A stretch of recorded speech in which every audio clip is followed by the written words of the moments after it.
Hey guys, today I'm gonna survive in Minecraft and read some dramatic Reddit stories for you. Let's start from music school story. The drama involved me, so I know the details, so this post is long. When I was in primary school there was a kid with brittle bones. I will call him Ben, because that is his name, and he had a crush on me.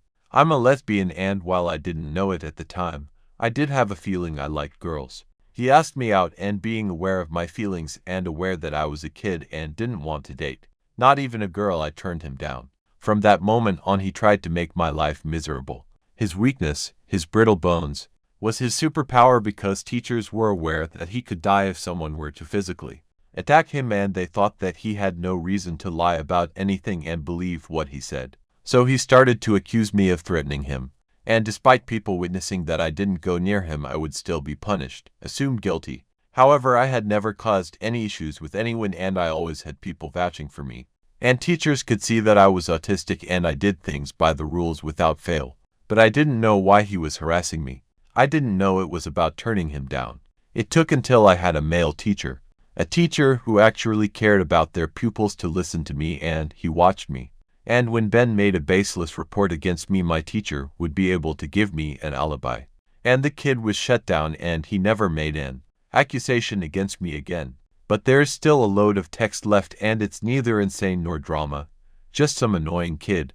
And it isn't even in high school. Time came to go to secondary school, and Ben went to the same one. For the first year he didn't bully me, until he got by someone else and feeling powerless he started the same ruse against me.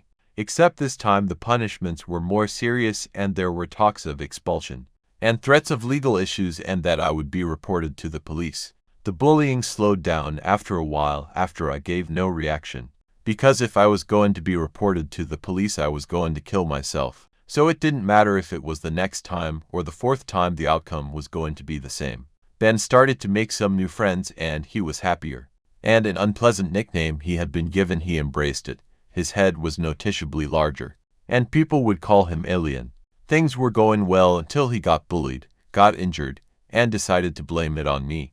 I was suspended and on the edge of school sending the police a report. They were being lenient because Ben, if he was telling the truth, could have sent in a police report and had me arrested, but seems to have wanted school to do it. While I was suspended, Ben died. He had fallen down the stairs. His friends had reported that I had done it, but they weren't aware that I wasn't at school. I was at a forced therapy session for issues I did not cause.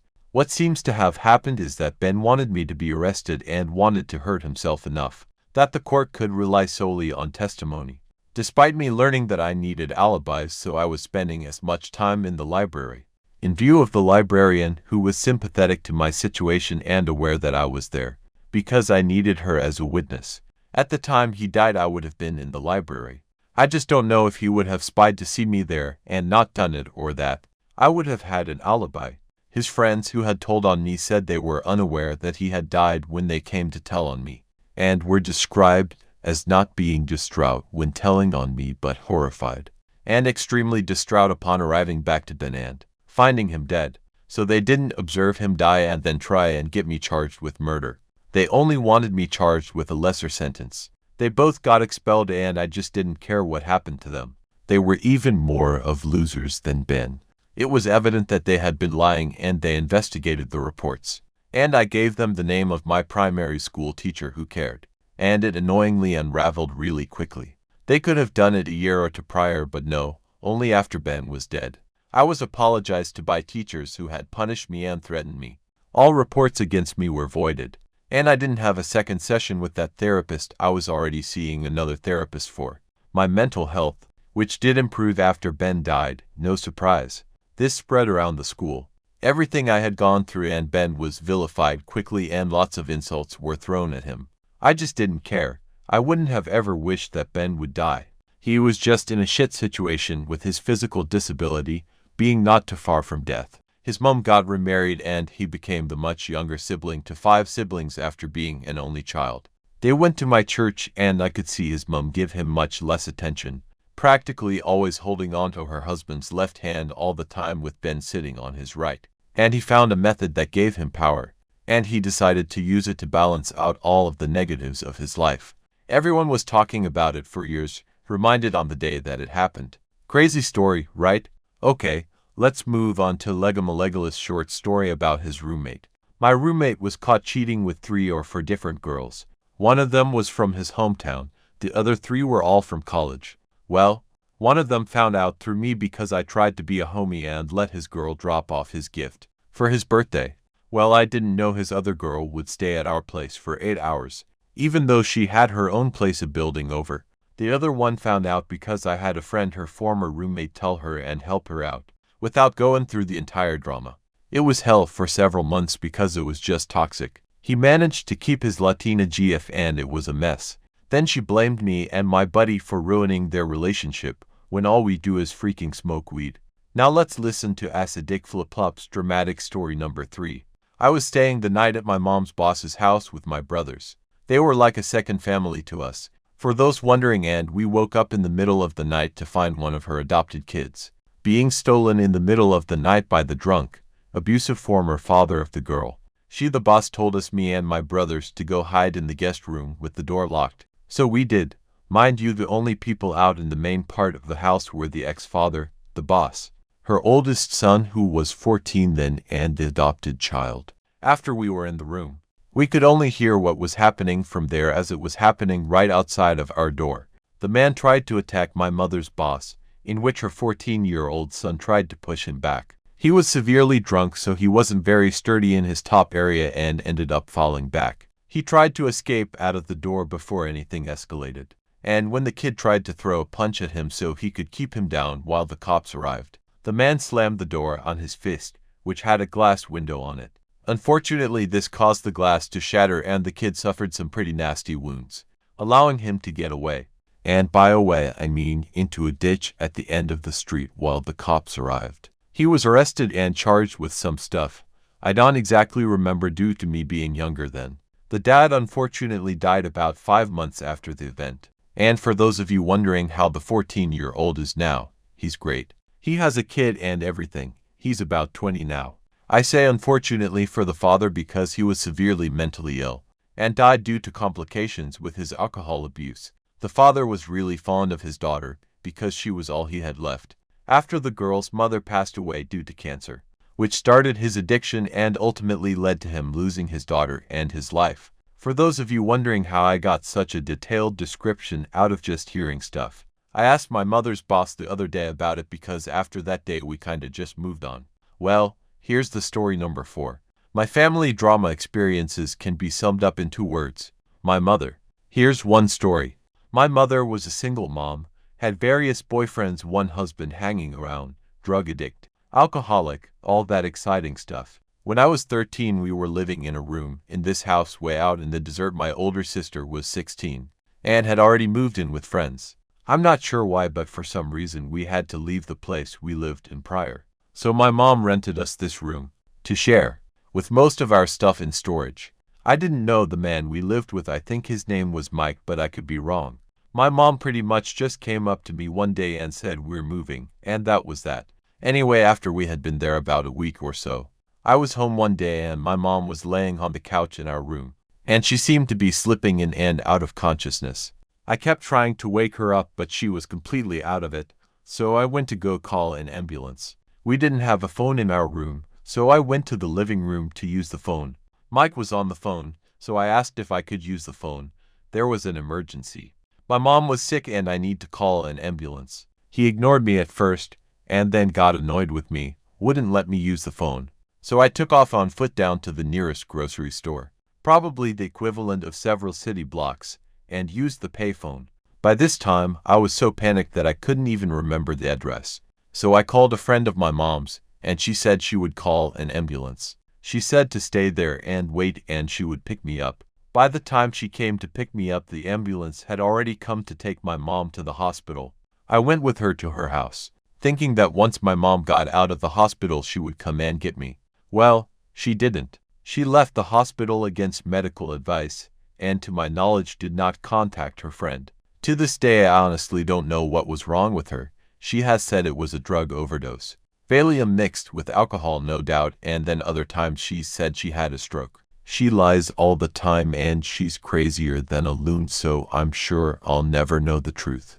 After a couple of weeks, with still no word from my mom's friend told me that I could no longer stay with her. I had to find another place to live. I called my sister to see if I could stay with her, but her friend's mom said no. She already had 2 kids and plus my sister, so she had no room for me. My sister contacted my aunt and uncle, who I hadn't seen, spoken to in probably a year or more due to my mother and some other dramatics, I'm sure. They agreed to let me stay with them. I moved in with them with nothing but the clothes I was wearing, plus one duffel bag of things. A few clothes, some cassette tapes, stuff like that.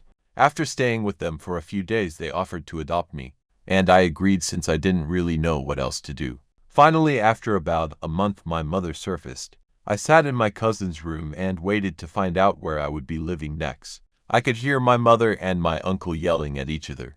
And eventually my mom came into the room and started telling me to pack my shit and get in the car.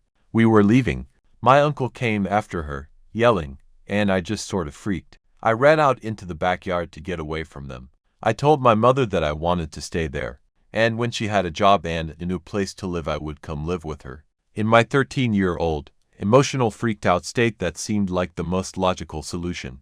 This sparked much dramatics. My mother accusing me of abandoning her, saying things like I've never been good enough for you, etc., etc. Basically acting like she was the victim and I was a horrible person for abandoning her in her time of need. Finally, she gave me an ultimatum. Either go with her now, or never see her again. I chose to stay. I really figured she was bluffing. Eventually she left, and I didn't hear from her for a really long time. I started thinking that perhaps she was serious and that I would never see her again. Then I got a letter from her when I was about 15 years old. It was about 4 to 5 pages long, and it was all about how she forgave me for abandoning her. I tore it up and threw it away. Story number 5. Here goes.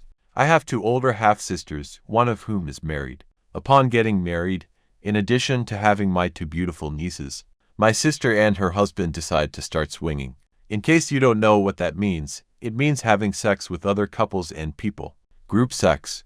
And boy, did she and her fucking husband love to talk about it with whomever would listen. I'm talking full disclosure on blowjobs and anal sex, the whole deal. They only talked about it for a couple days before they realized they were being grossly inappropriate at our family Sunday night dinners. They bring themselves and their kids to Grandma's house where I was living at the time, every Sunday for a nice dinner. To be fair, they didn't talk about these things at dinner, but rather when they could corner one person before or after dinner, and certainly after a few glasses of wine. Either way, fast forward to present day, and my sis and her hubby now have hubby's best friend living with them, and they engage in some sort of group sex activity. I remain in truly blissful ignorance as to the details, but I do know both hubby and hubby's best friend have unprotected sex with my sis. They both have vasectomies and are assumed infertile. You might know where this is going. So sis gets pregnant.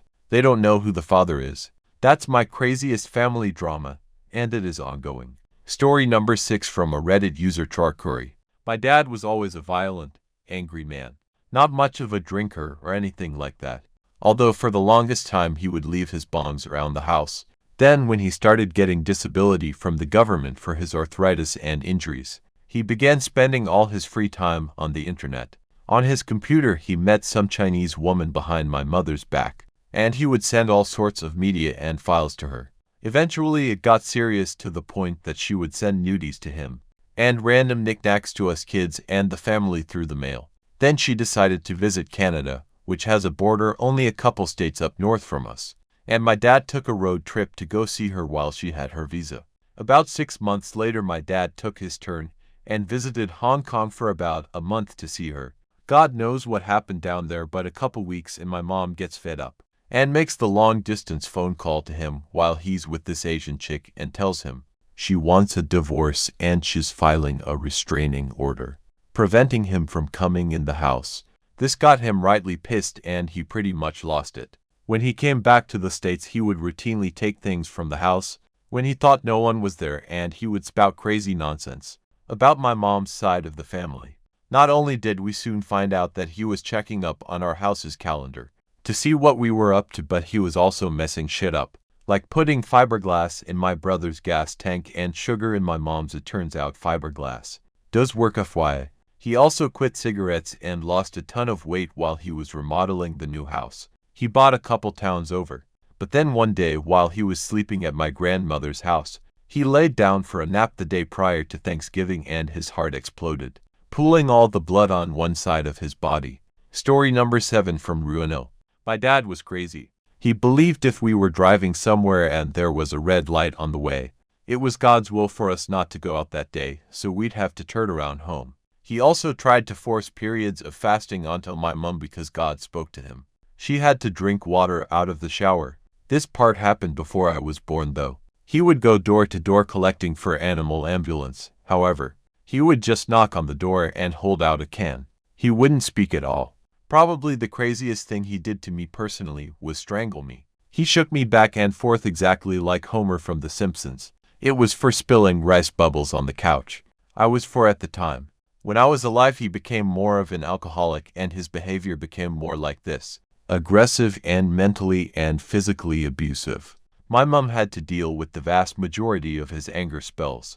But every now and then my dad would do something to me or my sister. It's hard to remember all the crazy family drama I had. For example, my auntie was also transgendered, and drug addiction problems always surrounded my family. But most of the drama related directly to my dad. I really wish I knew why he was like that. I'm 16 at the moment. I don't really forgive him, but I don't blame him. I don't feel like it was his fault. I just don't understand why he was like that. Especially because I do feel like he loves me and that nothing provoked his behavior. It's really hard to say that I love him, or feel love for him, and I feel really guilty about this. Story number 8 from Nineveh. First off, my mother's crazy. Alcoholic, bipolar disorder, OCD, and sociopathic tendencies. You know it's going to be an interesting final year in high school when the school social worker introduces me to my mother's doctor, who wanted to make sure I had enough information and contact numbers to get the hell out of Dodge in a hurry should she go off her meds. Things my mother has done that make me shake my head and wonder. Kicked my biological father out of the house and filed for divorce, based entirely on the word of one of his coworkers that he was sleeping with this redhead from across town. Ironically, this is how my father was introduced to this redhead from across town, who he later lived with. Stepfather too was a schizo Vietnam vet, alcoholic she met at an AA meeting. He beat her with the butt of a shotgun that she didn't realize he had brought into the house, because she had the gall to have an orgasm before he did. This is the same winter that disappeared no notice, left all his stuff behind. And then we got served with eviction notices, because a finance company was going to repossess the house, because the second mortgage wasn't being paid. The fact that they said repossess and not foreclose should indicate the level of professionalism and experience this place had with mortgage lending. Turns out that he went into the finance company with his new girlfriend, signed up for a second mortgage on the house, and walked out with a check for $35. 1 hour later, the girlfriend used a fake ID to pose as my mom. Only reason they figured this out is that they took pictures of all new customers, and when they showed up to talk to my mom, they realized that the person in their picture was a bit younger and bustier. Stepfather 3. She met him at an AA meeting. 10 months later, he falls off the wagon in such spectacular fashion that no mention is made of him again. There were a couple near misses in there, including the one that tried to sleep with my 10-year-old sister. That's just the drama from my mom for a couple years. When he decided to move in with his girlfriend a couple of towns over, he and my mom both agreed that I wasn't happy at the elementary school I was at, and decided to move me to a middle school near my dad's house. As it turns out, I was pretty damn happy at that elementary. When my mom told me what was going to happen, I said, "What the fuck?" First time she ever heard me cuss and demanded that the decision be changed. I'd had no chance for input whatsoever. There was a bunch of legal stuff involved, and she'd already spent hundreds of dollars on a lawyer to organize the plan with my dad. But she said she would try to convince him to let me stay. No dice. It was pretty stagnant for the next 10 months after the decision. I pretty much forgot about it, because I thought it could never happen. This was the only school I could ever imagine knowing. Then the new school year rolled around. I'll admit that I was a huge, stubborn crybaby back in those days. When I showed up for the first day, I resented it, and vowed to fight it every day while not screwing up my grades or anything. Didn't last a week. I don't know if it was culture shock or extreme homesickness, but I couldn't stand the school. After a few days, I just couldn't handle it. I couldn't work. I went from being a very social person to being very withdrawn. I spent all my time focusing on anything else. It's how I got my start in physics. My grades plummeted, and I spent half the time in school suspension. That part wasn't so bad, though I hated the people there. I was, again, pretty immature. Although there were a bunch of homogeneous assholes, so spending the day in a quiet, isolated room was nice. After the first month, I just couldn't bring myself to be social at all. I might talk a few sentences a day, and, occasionally, had minor hallucinations, the voice of an old friend, maybe a face from my old school in the crowds. My dad was pretty furious with me. After a month of only saying a few words to him, he started taking me places he wouldn't say where or why. Although they were pretty innocent, a museum, the zoo, the park, he told me that I could go to my old school, but I would have to live with my mom all the time. We'd been living 50-50ths since the divorce, at least unless I told him I wanted to live with him half the time. I spent days deciding. Eventually, I couldn't handle the idea of never seeing my dad. I couldn't imagine what it would be like for him. We talked. I felt horrible for doing that stuff before, but I knew I couldn't stay at that school. We had long, uncomfortable talks about why I'd become so antisocial, why I should go back to my school, etc.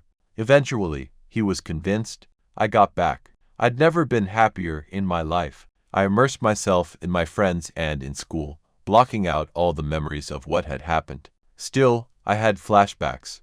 They haunted my dreams, but I had held together long enough to go home. I could relax. Things were really awkward for the next year with my dad. Eventually, though, our relationship recovered. I couldn't handle remembering it for another year after that. I know this is a problem I made. I know I overreacted. I know I was an ass. And I know that things weren't really that bad over there. But I couldn't see my life turning out well there, for whatever reason. But the hallucinations, flashbacks, huge mood swings, etc., all make me wonder if it was a little more than that. Okay, here is a story number 10 from KMFDM781. I have some strange cousins and general family. Basically, my grandmother died in 1992. Then my aunt, who loved Pepsi and Gardettos, had to be hospitalized with congestive heart failure.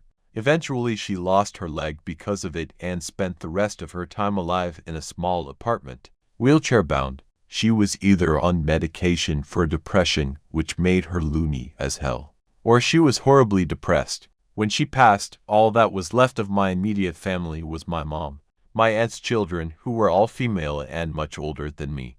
There were 3 of them. K2, K3 had kids near my own age. K was married to a man who was a no-con man. B. He was fairly nice to be around most of the time and very friendly. They had a nice home and 3 kids, with the oldest being a couple years younger than me, and the youngest being 10 years my junior. Well, they decided to have another baby, but he is sterile and she's had a hysterectomy. They decide to use a surrogate couple. One of the other of my cousin's husband are volunteered, as well as the sister of B. Basically, they went about this by using a turkey basting tool, and it worked. A few years later, B was at home with K and someone barged in their home demanding that B pay him what was owed. K flipped out and decided not to be with B anymore. She moved out and into a small apartment and started dating a guy who was younger than her son. They lived together in a small, crappy apartment for a few years. They had basically descended into white trash hell. B had remarried and still have a somewhat nice home, although who knows where or how he gets money. Probably best not to ask. Kate and her family had moved to Pennsylvania 2 years ago and fell into extremely religious, right-wing Republican nutjob status. One of her daughters had hit on me a couple times before and is really creepy. K2's son went to college, got a degree and makes a shitload of money in computer networking. He's also in a punk band and seems to be the polar opposite of the rest of his family. Except for the youngest sister, who also is in college and into the punk scene. K3 are fairly normal aside from being borderline Pentecostals. K3's husband is a pack rat and never finishes anything. Their home is a wreck and looks like something from the Texas Chainsaw Massacre. Cars and random junk litter their yard. He's always in the process of fixing up this house, which was built in the 1800s. So odd construction materials litter the area. They have a daughter. 3 sons and has custody of K's youngest daughter's L baby girl because L was addicted to drugs and robbed the house, got in trouble, was in jail and was on probation. We think she's using again. Her boyfriend is a local known drug dealer. The 3 sons have gone to college or is going. One of which is going to Bible college to be a creepy youth pastor. The daughter is about 7 years younger than me, married a guy she grew up with who went to the Navy. They moved to Georgia, then recently to Virginia. She's a mod for Neopets and a really cool person. As for my mom and I, my mom and dad got divorced when I was around 2. She basically raised me alone and refused to date or even talk to a man until I was older. She busted her ass for me and we're very close. She met a man online and fell in love. He was from Nick. She decided to move to Nick to be with him. He turned out to be a huge douche, not to mention a real nut. So she was heartbroken and was convinced to move back home by K2. She met a guy from Boston online who is almost 20 years younger than her. And they've been together for about 9 years. He's kind of a dope, but an all-around good guy. So there it is. My family. Story number 11 from Periphery 72271. Crazy GF. Came home from work one day and she insisted on drop your pants at the door oral. Her head bobs twice and she claims I smell like pussy. Please note I had showered before leaving for work that morning, and my penis had seen nothing more interesting than the inside of my slacks and the urinal all day. I don't sweat that much. She then bites me yes, there, and when I bodily pull her up and ask her WTF is up, she immediately tries to put her nicely manicured thumbnails through my eyes. Cue yelling, screaming, throwing of objects, several bouts of self-defense from futile but vicious attacks, and eventually breaking up. I go to leave from our second-story apartment. Fuck my shit, I'll get what she doesn't shred later. As I set foot on the first step and go to step down onto the second, she pushes me hard. There's no real words for the dread that fills you when you feel yourself tipping over into open space over a set of stairs. Tumble, rumble, crack and crumble, I come to rest at the bottom of the stairs. I then immediately launch myself back up said stairs, filled with the intent to kill. She retreats into the apartment, and had I not had a small bone in my hand broken, I likely would have tried to break through the door. Luckily, I punched the door first, and the crippling wave of pain made me rethink my strategy. Short story made shorter. I never did find out what made her snap that day, but I can say I wasn't entirely surprised, as she had always been a jealous maniac. Worse yet, I ended up going back to her. What can I say? The sex was mind-blowing. Story number 12 from a user Thickanon. This girl I dated would come over to my house at about 3 a.m. for nookie. This went on for a few months, off and on, until I met a girl that I wanted to be exclusive with. This girl shows up at my house at 3 a.m. one Saturday night, and I invite her in and, as sweet as I could, explain to her that we are going to have to stop this. She proceeds to completely freak out, screaming out my open door, and I quote, "You deal drugs. You are a drug dealer. You shouldn't deal drugs." Then she began to tear my apartment apart, screaming the whole time. This went on with me trying just to block her from ruining everything, until she had the balls to grab one of my guitars like she was going to smash it on my table. I had to wrestle her to the ground. Right when I have her pinned, the cop's flashlight hits me as he shines it through my open front door. It took until dawn for me to explain my way out of it. The only thing that saved me was that they had a rap sheet on this girl, with a buttload of domestic disturbances and a history of mental illness. I have other crazy girlfriend stories, but that one is probably the craziest. Another story from KMFDM781. My ex and I had come to town to meet a couple of my cousins for dinner. My ex is the type that will talk loudly in public and try to get reactions out of people that can't help but overhear. We had met my family at a Don Pablo's, which is a Tex-Mex place. My ex starts loudly complaining loudly to me that the food isn't real Mexican food, and that it was a disgrace to our we're both Hispanic culture, blah blah blah. After a little bit, the conversation somehow got onto the topic of shopping and then light-hearted joking about leaving the sows behind because they were shopping too long. My ex gets suddenly serious and an angry look, then says to me, "You'd better never leave me anywhere, because I'll leave your ass and you'll never see me again." All my family was sitting there, not looking like they don't want to acknowledge anything is happening, but everyone is very quiet. After realizing she's no longer playing around and feeling disrespected in front of my family, I reply, "What? Like that's some big loss." She sits there silent, then after a few minutes retreats to the bathroom. When she leaves, I look at my family like WTF. One of my cousins says if she's going to be like this, then she can sit somewhere else. She comes back and sits there silent the rest of the time, occasionally sniffling and making it known that she was crying. We left and we had a huge fight in the car. At the end of the relationship, we had a big fight where she was going to throw my clothes out on the lawn. I'd never been in a relationship where anyone had ever done this before, and I didn't want my clothes strewn outside. She knew I'd never do anything physical to her and had no respect for me, or anything for that matter, so any threats, or "you better not," stuff was graded with indifference. At my wit's end, I walked fast at her screaming, "Put down my goddamn clothes," and stopped right in front of her. She stopped and then started crying. From then on, that incident was leverage in any arguments or whenever she wanted to make me feel like I was lucky she was with me. She would say that she didn't know anymore. "You really scared me and I don't know if I can be with someone who scares me like that. I don't want to worry that you might hit me, and what if we have kids? Are you going to lose your temper with them too?" This would go on. And what's most infuriating is that she made me feel like I was an abusive man, and that I was this horrible person. I was raised to never hit a female ever, and to always be respectful. I always prided myself on being a nice guy and gentleman. Her and I had been together 4 years at that point. Didn't she know me better than that? I broke up with her very shortly after that. Glad to be rid of her. Okay, now a story from Vanity-Delta 3. In 2011, my grandfather fell out from a tree into the neighbor's backyard. Their ground was much lower than ours, so the fall was quite far for an old man. It put him into a coma for a month, and he was in the ICU for months. During this time, my uncle didn't come to visit from a few states north, and my aunt, his eldest sister, told everyone that he didn't care enough to come see his dying father. It made everyone livid. Trash-talked him, said he wasn't a great son, left the family, etc.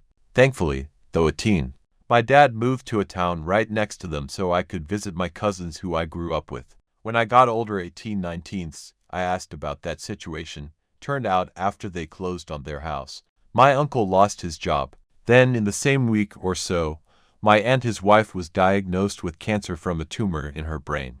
They didn't have the funds to go down to us. He had to take care of his kids, find new work, and also take care of his wife, the house, etc. I was livid at my aunt, the older sister, for lying. I lost so many good years of memories that I could have formed. I was just glad my mother didn't keep me from my cousins. Edit. My grandfather would have 1000% been upset if my uncle spent money to come visit him. If that meant his grandkids weren't clothed and fed. He did survive those injuries and passed back in 2020 from cancer. Out of all the times that man has fallen off ladders, roofs, and a tree, cancer is what got him. Okay, let's move on to the next story from Magulashif. I've interviewed a lot of people who have undergone tragic circumstances for a book I was writing, but no longer have the remaining time to finish it and the more important projects I have going. I had to pick and choose, and the book gets consigned to the dustbin of history. I've interviewed Hiroshima and Nagasaki survivors. I've interviewed concentration camp survivors. I've interviewed the families of murder victims, cult survivors, school shooting survivors, and a whole bunch of other dark topics through the eyes of survivors. Because of that, I'll give you two that have always hit me pretty hard. From 1938 to 1948, there was a counterfeiter named Emmerich Judner in New York. Rather than counterfeit high-value bills, he specialized in $1 bills. He wasn't counterfeiting to truly be a thief. All he was trying to do was survive. He had kids who would have willingly taken him in, but he didn't want to be an imposition on them. He never hit the same location twice with his fake $1 bills intentionally, because he didn't want to cause anyone any real loss. Shopkeepers really didn't inspect the money he passed. It was $1, and even back then that wasn't all that much. But if they had, it was obviously a very, very poor copy of a bill. Spelling mistakes and bad engraving errors were unbelievably common in his $1. Washington was Washington, for example, and he used super cheap paper. He used them unbelievably sparingly because he didn't want to cause any real harm to his victims. He was caught after a fire in his apartment. He decided to toss out his plates, printer, and remaining fake bills into the snow hoping to put it all behind him. Some kids found them. I've heard two different stories about how the kids showed their parents that they were fakes. One is the kids were caught playing poker with the funny money, and the other is they just showed them these weird fake dollars. The parents called the police, and that's how he got caught. His sentence elicited laughs in the courtroom when he was told the judgment of the court was to serve a year and a day in prison and pay a single real dollar as a fine. It's a very tragic story because it's not greed but sheer need that drove him to commit his crimes. Even though it wouldn't have been needed if he'd just talked to his kids. I'd have loved to interview him, but he died long before I was born. I interviewed a Hiroshima survivor who was 5 when the bomb fell. His favorite uncle, let's call him Kenji, was a toymaker before he was conscripted to work in an ammunition factory. Kenji would still act as a toymaker for Tsukasa, my interviewee, and his friends with whatever scraps he could find to make toys from. Kenji wanted them to still just be kids despite the horrors of war they faced, because war doesn't last forever. Tsukasa remembers the difference in sound between an incendiary bomb and a nuclear bomb, because the nuclear bomb created such a shrill whistle that cut through the noise of the city. 2 ribbons. Here's where things get dark. Kenji was on his way to Tsukasa's house for breakfast when the bomb fell. He survived the blast, but he likely envied the dead. In the moments after the blast, he became something different than human. You see, his facial features were completely burned away, and all that remained of his face was charred flesh surrounding a moist red hole. Ant-walking alligators is the term used. Tsukasa and his mother went looking for Kenji, and they found him. His mother lied about finding him to spare him the agony the knowledge would cause. That night, as Tsukasa was starting to fall asleep, he was comforted by the sounds of cicadas murmuring. Only many years later, in high school, did he realize that the sound that had so comforted was actually the screams of the dying. After classes that day, he asked his mother, and she came clean with the truth they'd found Kenji. When they found the dying man in the street, she knew because she recognized the clothes he was wearing where it lacked scorching. That knowledge stuck with Tsukasa until he died, because he always, and I mean always, thought there was some sort of help that he could have possibly done to save Kenji's life.